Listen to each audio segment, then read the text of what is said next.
Perdana Menteri Israel Benjamin Netanyahu memaparkan rencana negaranya untuk melanjutkan perang melawan Hamas. Pernyataan itu disampaikan Netanyahu dalam konferensi pers pada media asing Minggu 10 Agustus 2025.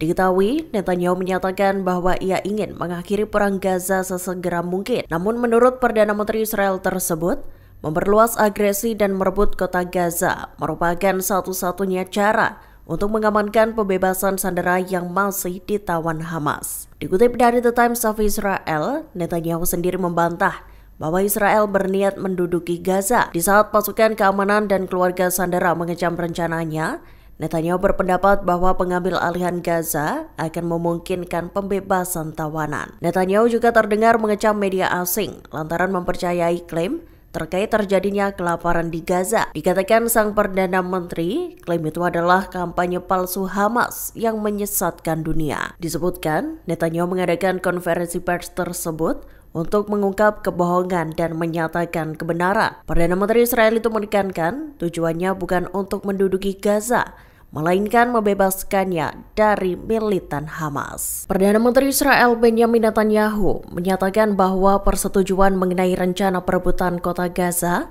merupakan hasil dari penolakan berkelanjutan Hamas dalam negosiasi gencatan senjata. Netanyahu juga menepis tudingan bahwa rencana tersebut akan memperpanjang perang tanpa tujuan. Dalam konferensi pers pada Minggu 10 Agustus 2025, Netanyahu menyatakan negosiasi yang dilakukan selama berbulan-bulan berakhir sia-sia. Menurut Netanyahu, Hamas mengajukan syarat-syarat yang dinilai mustahil. Dikutip dari The Times of Israel, satu-satunya cara untuk memulangkan sandera adalah mengalahkan Hamas. Netanyahu sendiri juga bertekad untuk mengakhiri perang dengan kemenangan Israel. Ia bahkan sesumbar ingin mengakhiri perang secepat mungkin. Netanyahu mengaku telah memerintahkan pasukan militer Israel IDF untuk mempersingkat waktu perebutan kota Gaza. Serangan baru Israel ke Gaza disebut-sebut akan segera dimulai, diungkap Perdana Menteri Israel Benjamin Netanyahu pada Minggu 10 Agustus 2025.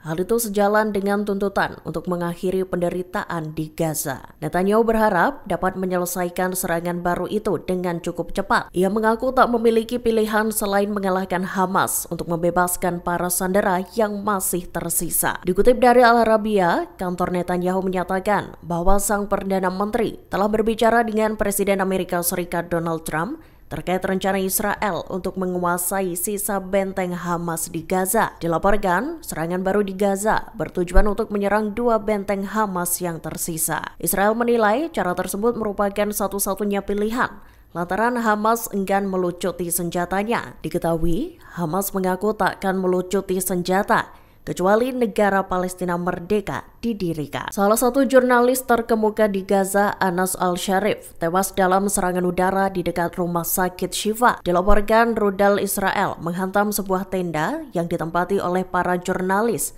pada Minggu 10 Agustus 2025 malam. Rupanya, militer Israel memang sengaja menargetkan Anas Al-Sharif. Dikutip dari Ynet News, militer Israel menuding Anas merupakan kepala salah satu sel Hamas. Mereka menuding Anas menyamar sebagai jurnalis Al Jazeera. Anas disebut-sebut bertanggung jawab atas serangan roket terhadap warga sipil Israel dan prajurit IDF. Lewat tweetan di X, pasukan Israel IDF turut mengunggah informasi intelijen dan dokumen-dokumen untuk menegaskan klaimnya bahwa Anas merupakan anggota Hamas. IDF menyatakan Anas tergabung dalam batalion Hamas Jabalia Timur. Tak hanya Anas, dilaporkan terdapat 4 wartawan lainnya yang tewas dalam serangan tersebut. Diketahui beberapa menit sebelum terbunuh, Anas masih terlihat aktif di media sosialnya. Pendistribusian paket bantuan kemanusiaan via udara berubah menjadi tragis. Seorang remaja laki-laki Palestina tewas tertimpa kotak bantuan yang dijatuhkan dari pesawat. Diketahui insiden itu terjadi pada Sabtu, 9 Agustus 2025. Di daerah Bukit Al-Nuwairi, barat kamp pengungsi Nusairat. Kepala remaja 15 tahun bernama Muhammad Zakaria itu tertimpa sebuah kotak bantuan yang dijatuhkan. Ia sempat dilarikan ke rumah sakit Al-Auda, namun dinyatakan meninggal dunia. Insiden tersebut terjadi menyusul tragedi serupa sejak sejumlah negara mendistribusikan paket bantuan melalui jalur udara. Dikutip dari Middle East Monitor, pejabat Palestina dan kelompok kemanusiaan menyatakan Pengiriman bantuan melalui udara dinilai kurang efektif. Pasalnya, pengiriman paket bantuan via udara malah menimbulkan kekacauan hingga korban jiwa.